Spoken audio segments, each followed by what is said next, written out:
En terminant ce soir, Cuba est véritablement devenu la principale victime collatérale de l'intervention américaine au Venezuela. Comme les Américains ont interdit au régime vénézuélien d'approvisionner l'île, notamment en pétrole, la population manque de tout actuellement, d'essence, d'électricité, de nourriture et de médicaments. Une situation qui empire de jour en jour d'ailleurs. Et maintenant, on commence à être témoin d'un nouvel impact de la pénurie d'essence. Des montagnes de déchets apparaissent à presque chaque coin de rue à La Havane et des autres grandes villes du pays. Parce que, comme l'essence se fait de plus en plus rare, il y a de moins en moins de camions à ordures en service pour ramasser les déchets.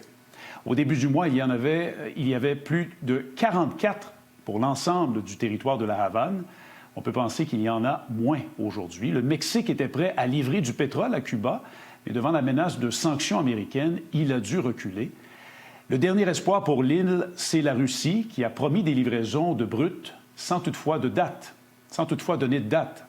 De son côté, l'Espagne a annoncé aujourd'hui l'envoi vers Cuba de médicaments et de nourriture par le biais d'une agence de l'ONU, mais ça ne réglera pas le problème de pénurie d'essence. Les déchets devraient donc continuer de s'accumuler avec les odeurs et les risques de maladies qui en découlent, malheureusement.